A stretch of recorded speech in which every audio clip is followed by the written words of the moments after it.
بسم اللہ الرحمن الرحیم وبہ نستعین سبحانک لا علم لنا الا ما علمتنا انک انت العلیم الحکیم. الحمد للہ رب العالمین والصلاة والسلام علی سید المرسلین وعلی آلہ وصحبہ اجمعین ومن تبعہم بإحسان الی یوم الدین. اعوذ باللہ من الشیطان الرجیم. بسم اللہ الرحمن الرحیم. آمن الرسول بما انزل الیہ من ربہ والمؤمنون کل آمن باللہ وملائکتہ وکتبہ ورسلہ لا نفرق بین احد من رسلہ وقالوا سمعنا واطعنا غفرانک ربنا والیک المصیر. سامعین کرام، آج کے درس میں نبی کریم صلی اللہ علیہ وسلم کے تعلق سے اہل غلو کے ایک اور غلو کا تذکرہ کیا جائے گا انشاءاللہ. المبحث الثالث کے تحت دکتور صادق صاحب نے اپنی کتاب میں یہ ذکر کیا، عنوان قائم کیا، اختصاص النبی صلی اللہ علیہ وسلم عند الغلاة بخروج یدہ الشریفہ من القبر لمصافحت احمد الرفاعی. نبی صلی اللہ علیہ وسلم کا اختصاص یعنی خصوصیت اہل غلو کے نزدیک، جو آپ کو آپ کے مرتبے سے بڑھا کر آپ کی شخصیت اور آپ کے مقام و مرتبے کے سلسلے میں غلو کرتے ہیں، ان اہل غلو کے نزدیک نبی کریم صلی اللہ علیہ وسلم کا اپنے ہاتھ ید شریفہ، اپنے دست مبارک کو قبر سے نکالنا احمد رفاعی کے مصافحہ کے لیے، یعنی آپ نے وفات کے بعد اپنی قبر سے ہاتھ نکالا اور شیخ احمد رفاعی کے سامنے پیش کیا مصافحے کے لیے، اور انہوں نے مصافحہ کیا، چوما. ہم کوئی بات کہنے سے پہلے کتاب کی عبارت کا مفہوم بیان کرتے ہیں، دیکھتے ہیں. کہہ رہے ہیں کہ یہ اللہ کے نبی صلی اللہ علیہ وسلم کی ذات کے بارے میں غلو کرنے کے قدموں میں سے ایک اور قدم ہے، ایک اور آگے بڑھنے والا قدم ہے. چنانچہ کہتے ہیں کہ بعد اس کے پہلے یہ دعویٰ کیا گیا، پچھلے درس میں جس کا تذکرہ ہوا، بعد اس کے کہ دعویٰ کیا گیا اللہ کے نبی صلی اللہ علیہ وسلم کے بارے میں یہ کہا گیا کہ آپ سے دعا کی جا سکتی ہے اور قضائے حاجات کا، حاجتیں پوری کرنے کا سوال کیا جا سکتا ہے، آپ سے دعائیں مانگی جا سکتی ہیں. پہلے یہ دعویٰ کیا گیا، اور اس سے متعلقہ امور کا دعویٰ کیا گیا کہ آپ سے دعا کی جا سکتی ہے جبکہ آپ اپنی قبر شریف میں موجود ہیں. اس وقت دعا کی جا سکتی ہے، آپ سے حاجتوں کے پورا کرنے کا سوال کیا جا سکتا ہے، اور اس کے علاوہ بھی کچھ چیزیں بیان کی گئی. چنانچہ اس کے بعد اگلا مرحلے میں اہل غلو نے ایک اور غلو کا مرحلہ اختیار کیا اور طے کیا، اور وہ یہ ہے کہ نبی کریم صلی اللہ علیہ وسلم اپنی قبر شریف میں ہوتے ہوئے اپنے ہاتھ کو اور اپنی ذات کو باہر نکال رہے ہیں، آپ باہر تشریف لا رہے ہیں.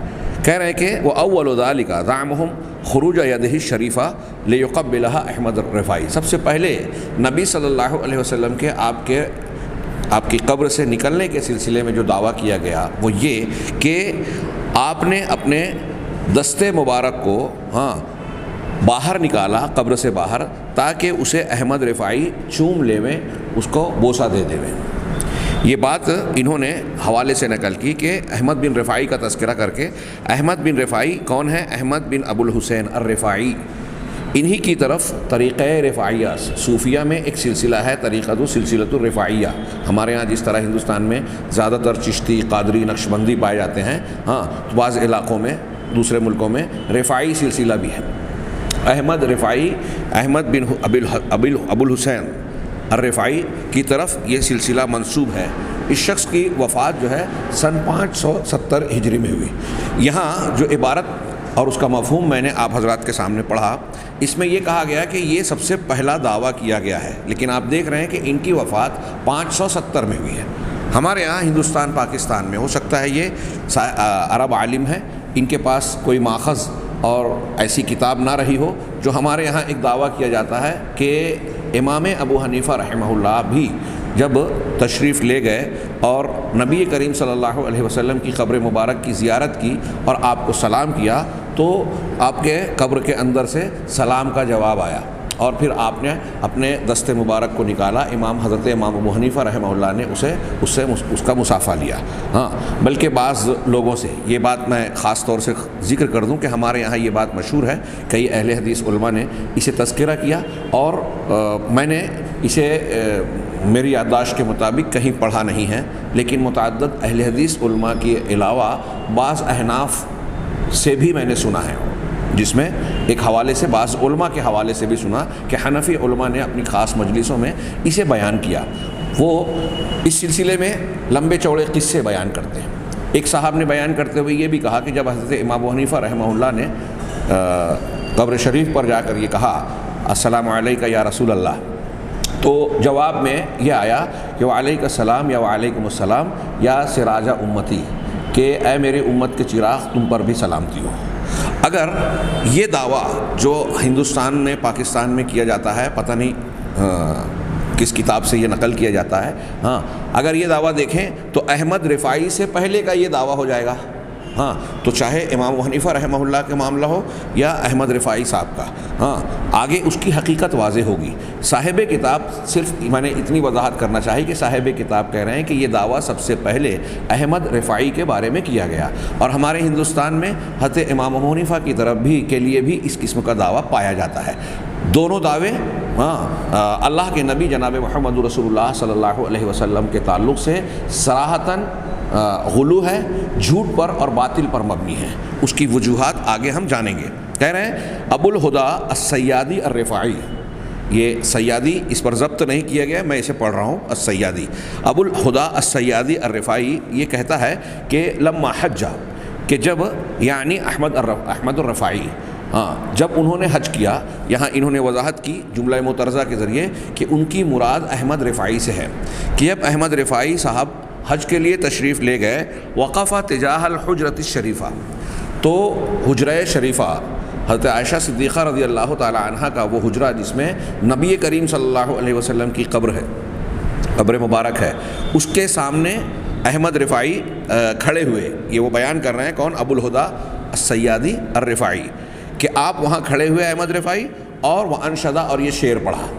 یہ شعر کہا فی حالۃ البعد روحی کنت ارسلھا, فی حالۃ البعد, یہ پہلا مصرع ہے کہ دوری کی حالت میں, یعنی میں جب آپ کی قبر سے دور تھا تو دوری کی حالت میں اپنی روح کو میں بھیجتا تھا.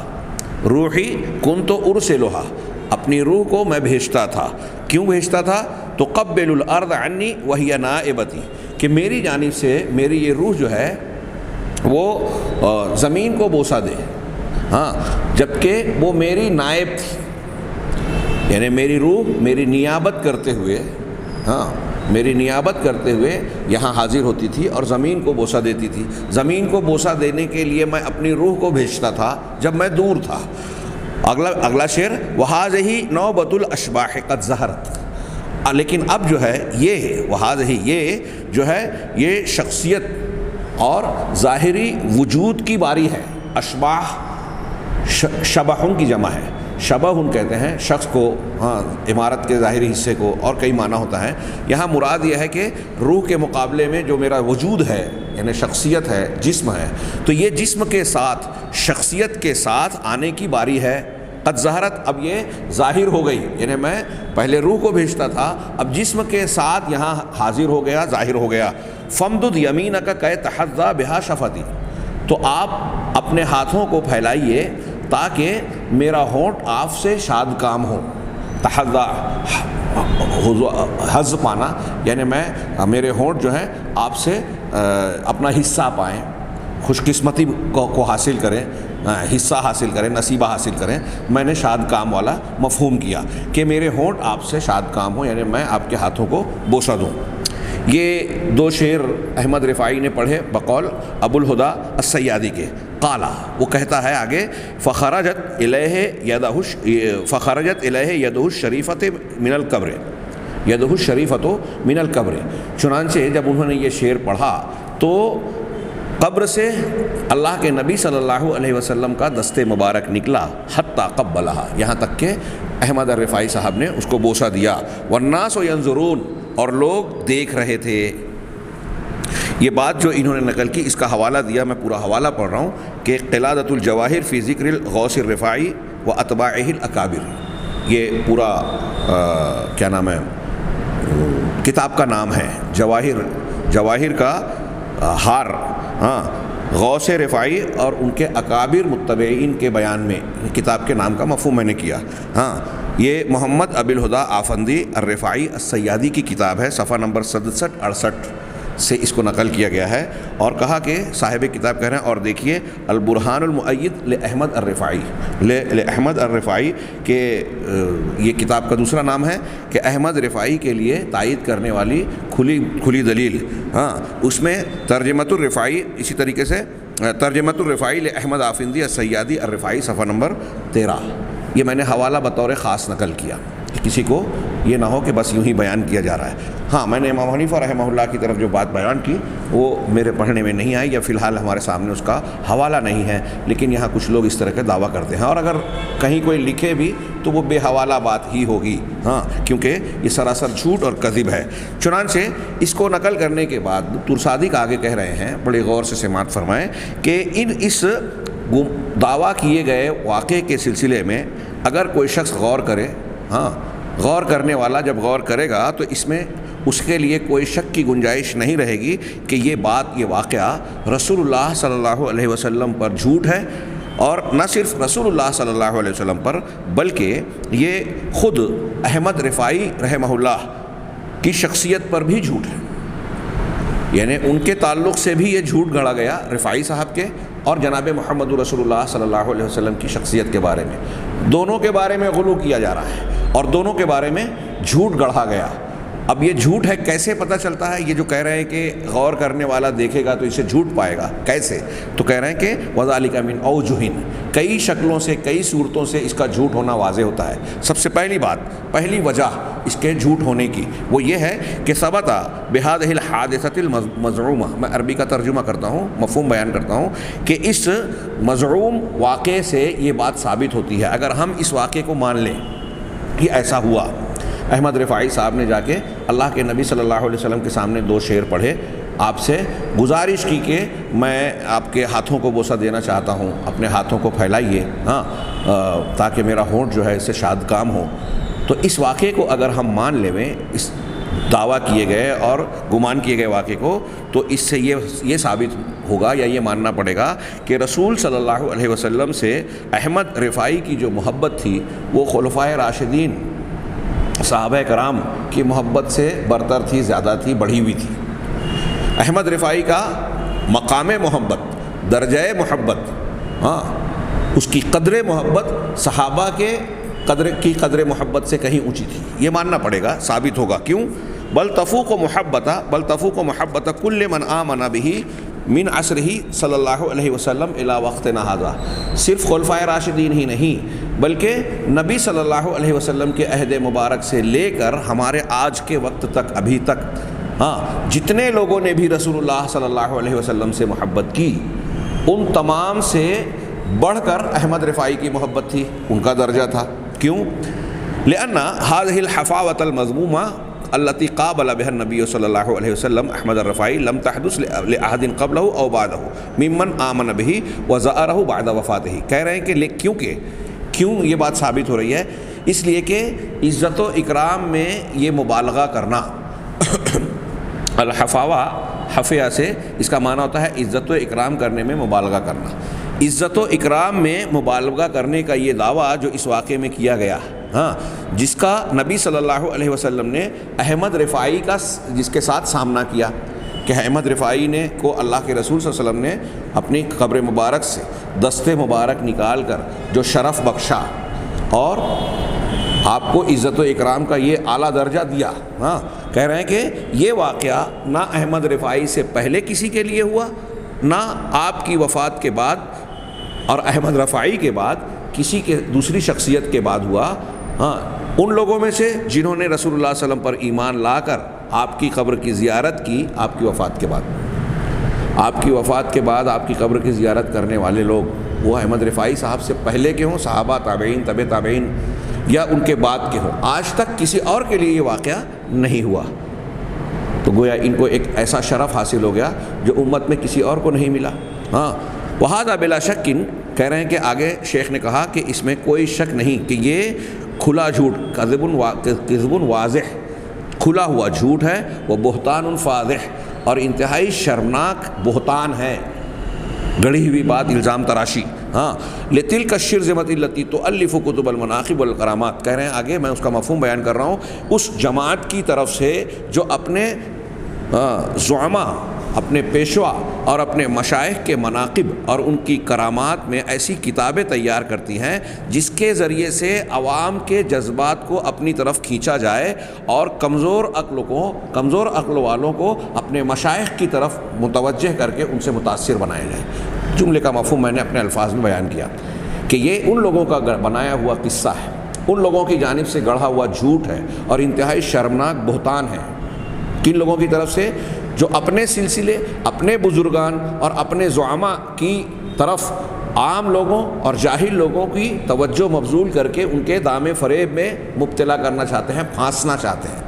تو لوگوں کو پھنسانے کے لیے یہ جھوٹے واقعات بطور کانٹا، جس طرح مچھلی کے لیے کانٹا ہوتا ہے نا، استعمال کیا جا رہا ہے. وما يحصل لهم بذلك من الجاهل العريض في الدنيا بكثرة الاتباع، اور اس مقصد کے تحت کہ جب لوگ زیادہ سے زیادہ ہوں گے تو اس کے ذریعے سے دنیا میں ان کے لیے زیادہ سے زیادہ مریدین اور متبعین کے حلقے کے ذریعے سے بڑا لمبا چوڑا ان کو مقام اور عزت و مرتبت حاصل ہوگی کہ ہمارا حلقہ، ہمارا سلسلہ اتنا وسیع ہے، ہمارے ماننے والے متبعین اور مریدین کا حلقہ اتنا وسیع اور بڑا ہے. تو اپنے حلقہ مریدین اور متبعین کو فروغ دینے، توسیع کرنے کے لیے جاہل عوام اور بے علم لوگوں کو متاثر کرنے کے لیے اس قسم کے واقعات کو گڑھا گیا. یہ پہلی وجہ بیان کی کہ یہ جھوٹ ہے، کیونکہ احمد رفاعی کے علاوہ کسی اور کے بارے میں یہ دعویٰ نہیں کیا گیا بقول ان کے. اگر اس میں امام حنیفہ رحمہ اللہ علیہ بات بھی مانے تو اس کو بھی اس سے جوڑ لیجئے کہ آپ کا درجہ گویا بعد میں صحابہ اور تابعین میں سے کسی کے لیے ایسا نہیں ہوا اور بعد والوں کے لیے ہو رہا ہے.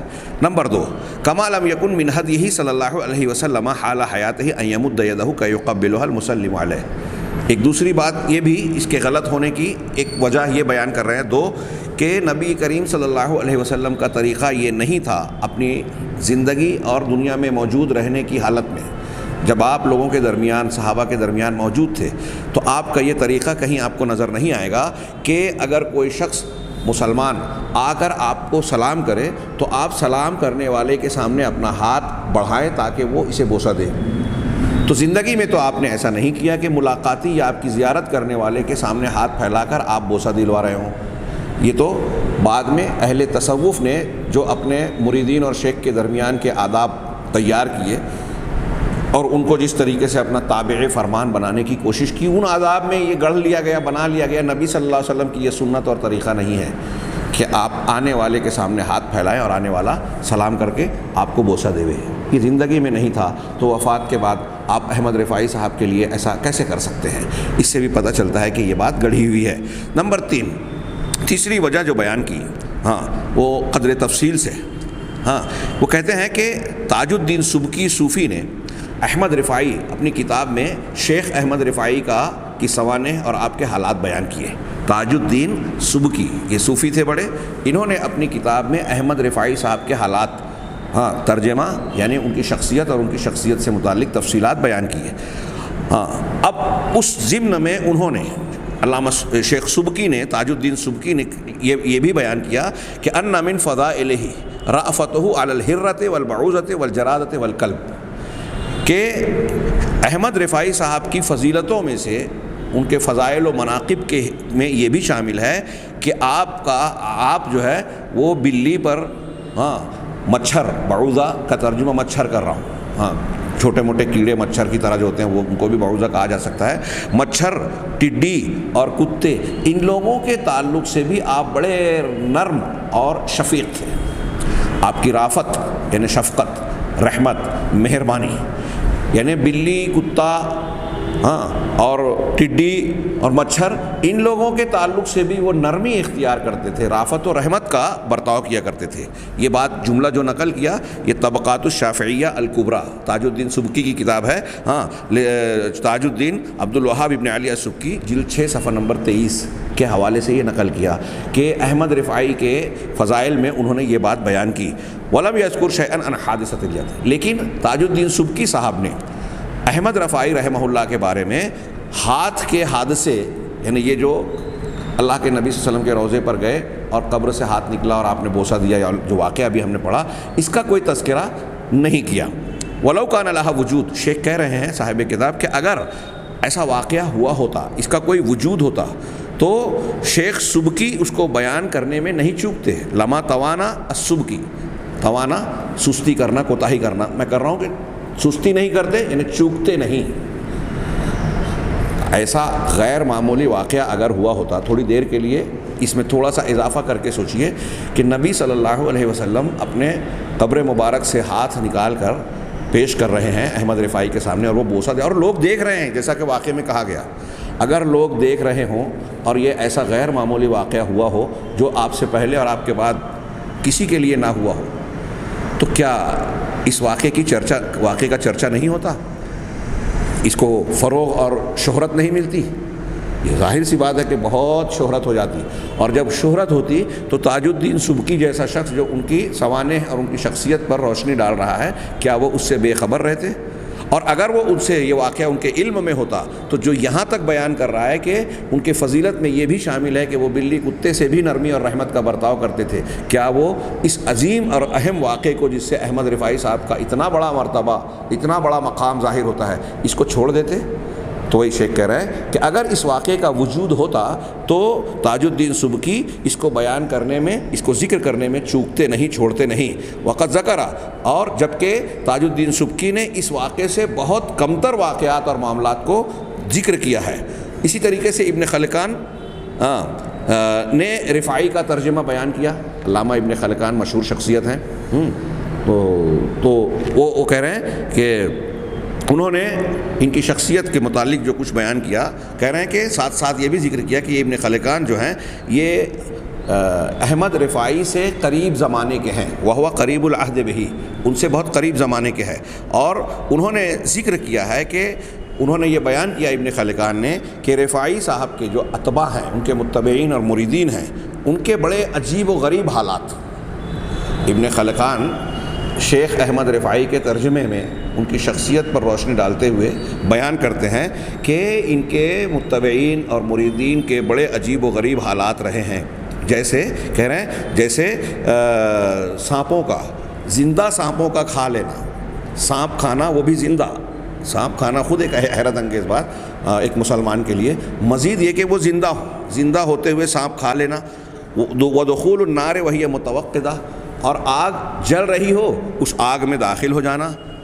یہ بھی ذکر کیا ابن خلکان نے، لیکن کہہ رہے ہیں کہ وَلَمْ يَذْكُرْ حَادِثَةَ تَقْبِيلِ الْيَدِ، لیکن انہوں نے بھی ہاتھ کو بوسہ دینے والا یہ واقعہ جس پر ہم گفتگو کر رہے ہیں، اس کا تذکرہ نہیں کیا.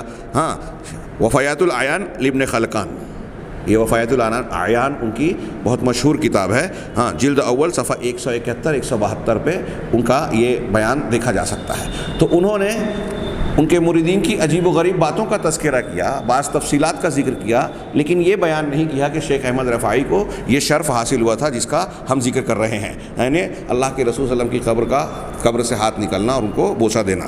فعلم بذالک، کہہ رہے ہیں کہ اس کے بعد وہ ترجمہ، اسی طریقے سے علامہ ابن کثیر نے بھی شیخ احمد رفاعی کا ترجمہ کہتے ہیں شخصیت سے متعلق ان کی سوانح اور حالات بیان کرنا. ہاں، ان کا ترجمہ بیان کیا، ان کی شخصیت کا تعارف پیش کیا. ہاں، ولم یذکر لہ حاج، لیکن انہوں نے بھی ہاتھ کو چومنے والا واقعہ پیش نہیں کیا. یہ بات العبر صفحہ جلد 3 صفحہ نمبر 75 سے نقل کی، بیان کی. آگے کہہ رہے ہیں کہ اس سے یہ بات معلوم ہو جاتی ہے کہ جو سیادی نے احمد رفاعی کی طرف یہ واقعہ منسوب کیا، ہاتھ قبر شریف پر جانا اور پھر وہاں شعر پڑھنا، ہاتھ نکلنا، بوسہ دینا، یہ واقعہ جو سیادی بیان کر رہا ہے، اس بارے میں یہ معلوم ہو گیا کہ سیادی کا یہ جھوٹ ہے. ہاں، الذی ذکر شہادت الناس، جو یہ کہتا ہے کہ لوگ وہاں اس حادثے کے وقت مشہور تھے. اس نے یہ کہا کہ والناس ینظرون، کہ لوگ دیکھ رہے تھے کہ ہاتھ نکلا اور احمد رفاعی صاحب نے اس کو بوسہ دیا. کہا یہ جھوٹ بول رہا ہے، کیونکہ فہؤلاء اصحاب کتب التراجم، یہ تراجم کی کتابوں کے لکھنے والے، تاریخ کی کتابوں کے لکھنے والے شخصیات ہیں. علامہ ابن کثیر ہیں، ابن خلکان ہیں، اور اس کے علاوہ جو تاج الدین سبکی ہیں. ان لوگوں نے تراجم اور تاریخ کو بیان کیا ہے. ہاں، ان لوگوں میں سے کسی نے اس کو بیان نہیں کیا. اتراہم، کیا تمہارا یہ خیال ہے کہ وہ لوگ اس واقعے کو مدون کرنے اور ذکر کرنے سے غافل رہ گئے، اسے بھول گئے، اس سے غفلت برتی؟ ہاں، جو کہ آپ سے شیخ احمد رفاعی سے پہلے کسی کے لیے واقع نہیں ہوا بقول ان کے. ہاں، احمد رفاعی صاحب کا معاملہ اتنا بڑا ہو گیا اور ان اصحاب تراجم و تاریخ نے اس کا ذکر نہیں کیا، جبکہ وہ شیخ احمد رفاعی کے چھوٹے چھوٹے اور کئی ایسے معاملات کا تذکرہ کر رہے ہیں جو اس واقعے سے بہت کم تر ہیں، اور اس واقعے کا ذکر نہیں کر رہے ہیں. ایسا ہو سکتا ہے؟ نہیں ہو سکتا. ایک نے چھوڑ دیا، بھول گیا، دو نے چھوڑ دیا، تیسرے چوتھے کو تو بیان کرنا چاہیے. ام هو الکذب والبہتان حتی علی مشائخہم، کہہ رہے ہیں کہ یا پھر یہ مانا جائے کہ یہ جھوٹ ہے، بہتان ہے، یہاں تک کہ خود اپنے مشائخ پر، یعنی یہ رسول اللہ صلی اللہ علیہ وسلم پر بھی جھوٹ باندھ رہے ہیں اور اپنے شیخ کی طرف بھی جھوٹ باندھ رہے ہیں. ہاں، اپنے شیخ کی فضیلت بتانے کے لیے. ہاں، قال الذہبی، امام ذہبی کہتے ہیں وقد کثر الزغل فی اصحابہ، کہہ رہے ہیں کہ احمد رفاعی یعنی الرفاعی، رفاعی صاحب کے جو متبعین اور مریدین ہیں ان کے یہاں دھوکہ اور فریب بہت زیادہ ہے. یہ امام ذہبی رحمہ اللہ لکھ رہے ہیں. ہاں، ان کی جو ہے کتاب، معاف کیجئے، یہ العبر سے نقل کیا ہے. میں نے علامہ ابن کثیر والی بات کا حوالہ دے دیا، جبکہ وہ البدایہ والنہایہ سے تھی.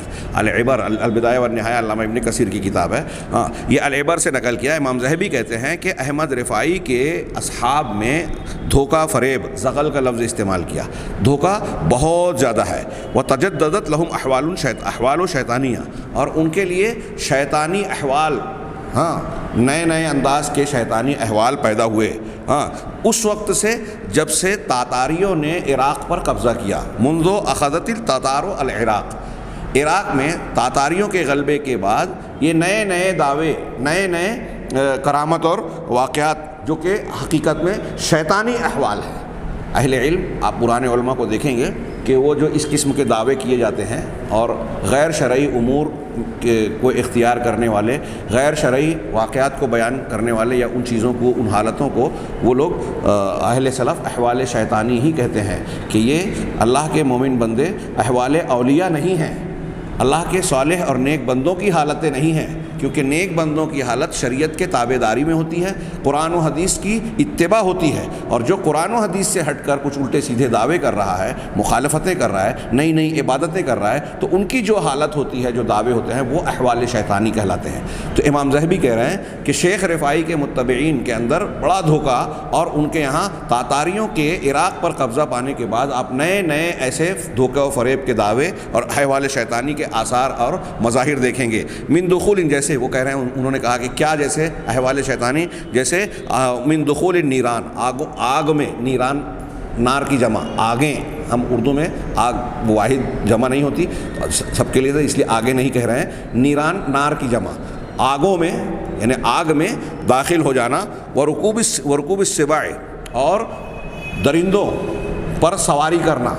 ہمارے یہاں بہت سارے مشرکین، جیسے ہندو مذہب میں آپ دیکھیں گے کہ کچھ شیر پہ ان کی کوئی دیوی سوار ہے، کوئی دیوتا سوار ہے، اور ایسے درندوں پر. تو یہ گویا اس طرح کی باتیں انسانی ذہن کی اپج ہے کہ جن کو بڑا دیوتا یا بزرگ اور عام انسانوں سے اونچی طاقت والا بتانا مقصود ہوتا ہے. تو ایسے عجیب و غریب حالات جو عام لوگ نہیں کر سکتے یا تصور میں نہیں ہوتا، وہ کرنے والا ان کو بتایا جاتا ہے. تو یہ گویا ایک علامتی طور سے ہوتا ہے. تو اسی طریقے سے یہ لوگ بھی کر رہے تھے کہ درندوں پر سواری کرنا، واللعب بالحیات، اور سانپوں سے کھیلنا.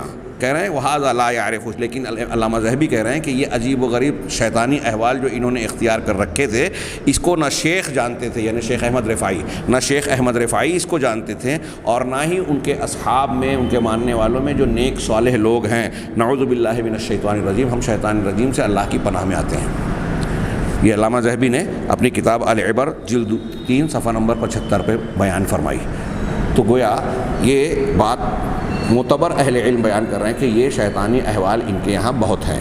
اور آپ ایک چیز یہاں رک کر جو امام ذہبی نے اور اس سے پہلے کی عبارت میں بیان کیا گیا، ابن خلکان وغیرہ نے جو بیان کیا کہ یہ لوگ عجیب و غریب دعوے شیطانی احوال کا جو تذکرہ کیا، آپ دیکھیے کہ اس قسم کی باتیں عہد اول کے ان لوگوں کے پاس آپ کو نظر نہیں آئے گی جو اللہ کے نبی صلی اللہ علیہ وسلم کی زبان مبارک سے خیر والے کہلائے گئے۔ سب سے بہتر زمانہ میرا، پھر اس کے بعد یہ جو 3-4 زمانے ہیں ابتدا کے، صحابہ، تابعین، تابعین، ان کے یہاں ایسے عجیب و غریب الٹے سیدھے واقعات آپ کو نظر نہیں آئیں گے کہ وہ درندوں سے کھیل رہے ہیں، سانپ کھا رہے ہیں، آگ میں گھس رہے ہیں، اور اس بنیاد پر اپنی جو ہے پارسائی اور اپنے اللہ تعالیٰ کے نزدیک مقرب ہونے کے دعوے کر رہے ہیں۔ یہ کوئی دعویٰ نہیں ہے۔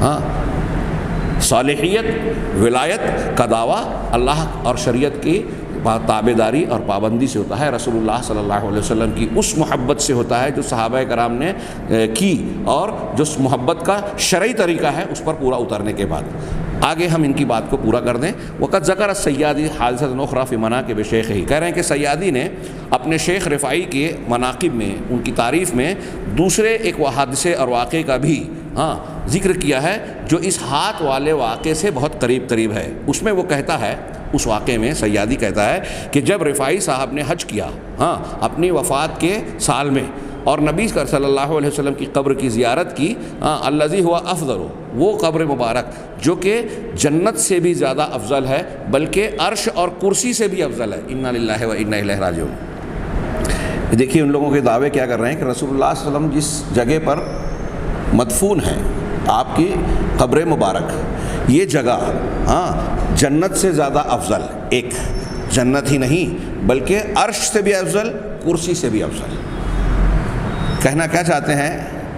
بین السطور میں نبی کریم صلی اللہ علیہ وسلم کی بظاہر عقیدت اور محبت کا، آپ کے مقام اور مرتبے کا اظہار ہے بظاہر، لیکن حقیقت میں رسول اللہ صلی اللہ علیہ وسلم کی شان میں بھی گستاخی ہے اور اللہ کی شان میں بھی گستاخی ہے۔ کیسے؟ کہ جس جگہ پر رسول اللہ صلی اللہ علیہ وسلم کی شخصیت ہے، ذات ہے، وہ جگہ عرش سے افضل ہو گئی۔ عرش کیا ہے؟ اللہ کی سب سے بڑی مخلوق جس کے اوپر رب العالمین مستوی ہے، قائم ہے، بلند ہے۔ تو اللہ کی ذات جس جگہ پر ہے اس کے مقابلے میں رسول کی ذات جس جگہ پر ہے وہ زیادہ بہتر ہوئی، تو درجہ کس کا بڑا ہوا؟ رسول کا یا اللہ کا؟ انا للہ و انا الیہ۔ غور کیجئے ایسے جھوٹے واقعات کو بیان کر کے کس طرح جاہل عوام اور لوگوں کے عقیدے کو خراب کیا جاتا ہے۔ یہ تصوف اور یہ واقعات بیان کرنے والے جو لوگ ہیں نا، یہ حقیقت میں آپ اگر گہرائی میں جائیں گے تو یہ معلوم ہوگا کہ یہ اسلام کے خلاف سازشوں کا نتیجہ ہے۔ یہ اہل اسلام کے عقیدے اور ایمان کو تباہ کرنے کے لیے یہ لوگ اسلام میں داخل ہوئے، اور انہوں نے ایک سازش کا پورا جال بنا اور ایک کھڑاک پھیلایا، اور اس کے تناظر میں بزرگان دین، اولیاء و صالحین کو مرکز بناتے ہیں، جس سے عوام کو یہ محسوس نہیں ہوتا کہ یہ ہمارے خلاف سازش کر رہے ہیں۔ ان کے واقعات عقیدت اور محبت کی شکل میں پیش کیے جاتے ہیں، لیکن ان شخصیات کے بارے میں ایسی باتیں بیان کرتے ہیں جس سے اللہ رسول کی بات کی حیثیت مجروح ہو، اور قرآن حدیث میں جو مضامین بیان کیے گئے ہیں جو ہم بیان کر رہے ہیں، ایمان بالرسول، ایمان باللہ، اس کے تقاضے، اس کے شرائط، اس کی تفصیلات، ان سب چیزوں کا جو ہے وہ جو ہے اکھاڑ کر پھینک دینے کی کوشش کرتے ہیں ان واقعات کے تناظر سے۔ اب عرش اور کرسی سے زیادہ افضل وہ جگہ ہو گئی ان کے بیان کے مطابق جہاں جناب محمد رسول اللہ صلی اللہ علیہ وسلم مدفون ہے۔ ابھی ہم اس پر اور کیا بحث کریں، یہ بات بالکل درست نہیں ہے، یہ ان کی اپنی پیداوار ہے۔ تو جب وہ پہنچے تو انہوں نے، سیادی کہہ رہے ہیں ایک دوسرا واقعہ جو انہوں نے بیان کیا کہ انہوں نے شعر پڑھا، انشد قائلا، یہ کہتے ہوئے شعر پڑھا کہ ان قیل زرتم بما رجعتم۔ یہ احمد رفاعی صاحب کے بارے میں بیان کر رہے ہیں کہ وہ جب اپنی وفات والے سال میں حج کے لیے گئے، قبر کی زیارت کی، تو اس وقت یہ شعر پڑھا کہ اگر مجھ سے اگر کہا جائے کہ تم نے زیارت کی، بما رجعتم، کس چیز کے ساتھ لوٹے، یا اشرف الرسول ما تقول، اے رسولوں میں سب سے زیادہ شرف والے، اشرف رسول، تم کیا کہتے ہو؟ یعنی شیخ احمد رفاعی کہہ رہے ہیں اللہ کے رسول صلی اللہ علیہ وسلم کے روضے یا قبر پر خطاب کر کے آپ سے کہ اگر مجھ سے یہ سوال کیا گیا کہ آپ تو قبر مبارک کی زیارت کر کے آئے ہیں، تو وہاں سے کیا لے کر آئے ہو؟ تو اے اشرف رسول، اے رسول اللہ صلی اللہ علیہ وسلم، آپ کیا کہتے ہیں؟ فخرج صوت من القبر سمعه كل من حضر، تو قبر سے ایک آواز نکلی جو وہاں موجود حاضر لوگوں نے میں سے ہر شخص نے سنی۔ اب یہ دوسرا واقعہ کہ وہاں سے آواز آ رہی ہے اللہ کے رسول صلی اللہ علیہ وسلم کی قبر مبارک سے، اور وہاں موجود سارے لوگوں نے سنا، اور وہ آواز بھی شعر میں جواب دے رہی ہے۔ رسول اللہ صلی اللہ علیہ وسلم کو شعر والا بنا دیا۔ آپ کہہ رہے ہیں قولو، تم یہ جواب دینا جب تم پہنچو گے، لوٹو گے اور پوچھے گے کیا لے کر آئے، تو قولو رجعنا بکل خیر، تو تم کہنا کہ ہم ہر بھلائی کے ساتھ، ہر خیر کے ساتھ واپس لوٹے ہیں۔ واجتمع الفرع والاصول، اور فرع یعنی شاخ، اصول اصل کی جمع جڑ، شاخ یعنی یہاں مراد شاخیں کہہ لیجئے، شاخ اور جڑیں سب دونوں اکٹھا ہو گئیں، یعنی اللہ کے رسول صلی اللہ علیہ وسلم اور رفاعی یہ شاخ اور جڑ کا تعلق رکھتے ہیں، دونوں مل گئے، دونوں اکٹھا ہو گئے، تو ہم ہر خیر کے ساتھ آئے۔ یہاں یہ جو انہوں نے نقل کیا قلادۃ الجواہر صفحہ 104 کے حوالے سے نقل کیا۔ اب آگے اس واقعے کو نقل کر کے شیخ عبد الرحمن دمشقیہ اس واقعے کے متعلق اس کا تبصرہ کرتے ہیں، تعلیق چڑھاتے ہوئے یہ فرما رہے ہیں کہ چنانچہ فالرفاعی نجدہ فی کل مرۃ لا یخاطب النبی صلی اللہ علیہ وسلم الا بالشعر، ان واقعات میں ہم دیکھتے ہیں کہ شیخ احمد رفاعی ہر مرتبہ ہم یہ پاتے ہیں کہ وہ نبی صلی اللہ علیہ وسلم کو خطاب کرتے ہیں تو شعر کے ذریعے کرتے ہیں، شعر کہہ کے آپ سے بات کر رہے ہیں۔ والنبی صلی اللہ علیہ وسلم لا یجیبہ الا بالشعر، اور نبی صلی اللہ علیہ وسلم جو ہیں ان کو جواب دیتے ہیں تو شعر سے جواب دیتے ہیں، نہیں جواب دیتے مگر شعر کے ساتھ۔ یعنی شیخ عبد الرحمن اس پر ایک تبصرہ کرتے ہوئے سوال اٹھا رہے ہیں کہ ایک چیز ان واقعات میں آپ دیکھیے کہ احمد رفاعی جب بھی اللہ کے رسول صلی اللہ علیہ وسلم کو خطاب کر رہے ہیں تو شعر میں کر رہے ہیں، اور ادھر سے جو جواب آ رہا ہے تو وہ شعر میں آ رہا ہے۔ کہہ رہے ہیں لماذا لا یخاطبہ بلغت القرآن من غیر شعر ولا نثر ولا سجا، تو یہ ایسا کیوں نہیں ہوا کہ قرآن کی زبان میں آپ خطاب کرتے کسی شعر یا نثر یا سجا کے علاوہ، قرآن کے انداز میں، قرآن کے بیان میں آپ خطاب کرتے، بات کرتے۔ وَهَلْ نَسِيَ الْقَوْمُ قَوْلَ اللَّهِ تَعَالَى، کیا یہ قوم یہ جنہوں نے اس قسم کے واقعات کو گڑھا ہے، سیادی ہوں یا دوسرے ہوں، کیا یہ غلو کرنے والے یہ لوگ جو ہیں یہ بھول گئے کہ اللہ تبارک و تعالیٰ کا یہ فرمان ہے وَمَا عَلَّمْنَاهُ الشِّعْرَ وَمَا يَنبَغِي لَهُ، کہ ہم نے نبی صلی اللہ علیہ وسلم کو شعر نہیں سکھایا، شعر گوئی نہیں سکھائی، اور نہ ہی یہ آپ کے لیے مناسب تھی۔ اگر آپ شاعری کرتے تو ایک الزام لگ جاتا نبوت و رسالت اور اللہ کے کلام کے سلسلے میں، اور کچھ نہ کچھ لوگ وہ جو ہے اس سلسلے میں راستہ پاتے اعتراض کرنے کا کہ دیکھو آپ تو شاعر ہیں، زبان دان ہیں، اس لیے آپ نے یہ اس طرح کی باتیں کہہ لی وغیرہ وغیرہ، اور بھی کئی اعتراض۔ اللہ تعالیٰ نے اس لیے آپ کی شخصیت کو شعر سے، شعر شاعری سے مبرہ رکھا۔ آپ نے بعض شعراء کے اشعار کو بعض موقعوں پر ذکر کیا۔ ایک کلام غزوہ حنین کے وقت جنگ کرتے ہوئے آپ نے کچھ جملہ کہا جو شعر کے وزن پر آ گیا، انا النبی لا کذب انا ابن عبد المطلب، لیکن آپ شاعر نہیں تھے۔ اللہ تعالیٰ نے فرمایا کہ نہ ہم نے آپ کو شعر سکھایا اور نہ آپ کے لیے یہ مناسب اور روا تھا۔ تو اب قرآن کہہ رہا ہے کہ شعر شاعری آپ کے لیے روا نہیں ہے، اور یہاں اہل تصوف جب اپنے بزرگوں کا واقعہ بیان کر رہے ہیں اور رسول اللہ صلی اللہ علیہ وسلم کے سلسلے میں غلو والے واقعات بنا رہے ہیں تو اشعار میں اللہ کے رسول صلی اللہ علیہ وسلم کو بات کرنے والا بتا رہے ہیں، گویا قرآن کے یہ خلاف وفات کے بعد آپ کا معاملہ ہو رہا ہے۔ الم یعلموا ان النبی صلی اللہ علیہ وسلم کان یبغض الشعر، یہاں شیخ عبد الرحمن دمشقی کہتے ہیں کہ کیا وہ نہیں جانتے کہ نبی صلی اللہ علیہ وسلم شعر کو ناپسند کرتے تھے؟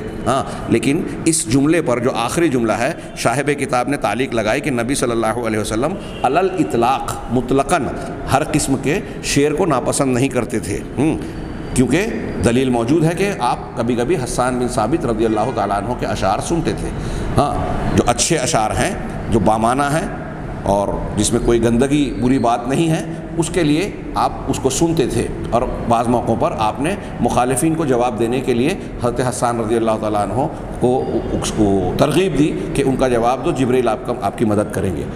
خیر، تو انہوں نے کہا کہ شعر برے اشعار کو ناپسند کرتے تھے، تو یہاں یہ بات بھی جو ہے مرجع سابق یعنی قلادۃ الجواہر سے نقل کی ہے۔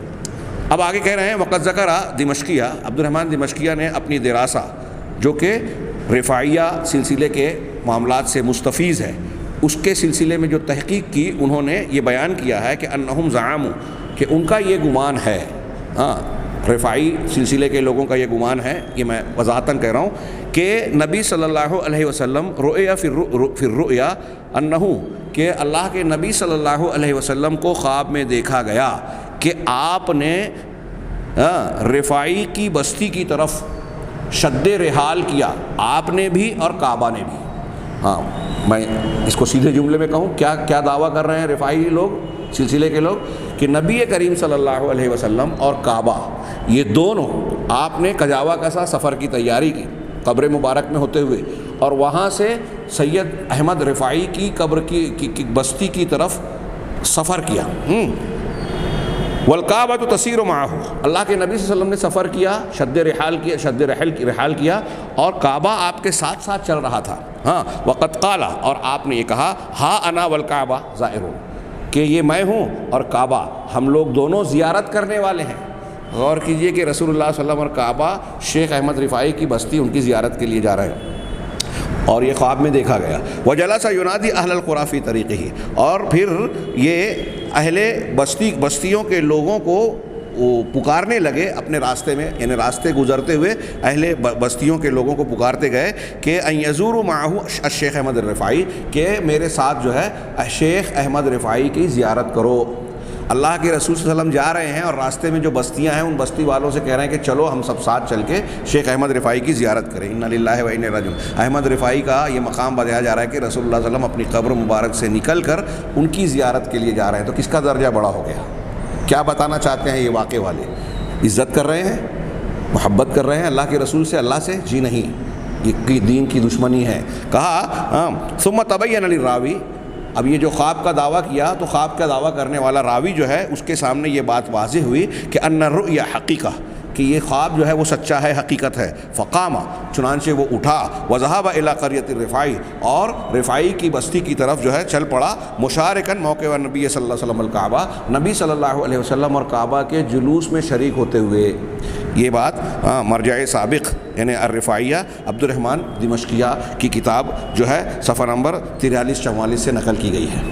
یہ نبی کریم صلی اللہ علیہ وسلم کے سلسلے میں غلو کی ایک واضح مثال ہے. حالانکہ اس کا مقصد قوم کا عقیدہ بگاڑنا ہے اور جو ہے بعض بزرگوں اور مشائخ کے مقام کو بڑھا کر پیش کرنا ہے. یہ بڑھا کر جب پیش کیا جاتا ہے تو لوگوں کے ذہن و دماغ میں ان شخصیات کے بارے میں ایسا تصور پیدا ہوتا ہے کہ ان کے پاس اللہ تعالیٰ کی اور جو ہے کائنات کے معاملات کو انجام دینے کی خصوصیات ہیں, لہٰذا لوگوں کی توحید بگڑ جائے اور اللہ تبارک و تعالیٰ کی طرف سے توجہ ہٹ کر ان کی طرف ہو جائے. رسول اللہ صلی اللہ علیہ وسلم کی تعلیمات اور شریعت کو غیر ضروری سمجھا جائے اور سلسلے کی باتوں کو ضروری سمجھ کر اس کو گلے لگا لیا جائے. اللہ تبارک و تعالیٰ ایسے فتنوں سے ہم کو مسلمانوں کو محفوظ رکھے. وآخر دعوانا ان الحمد للہ رب العالمین.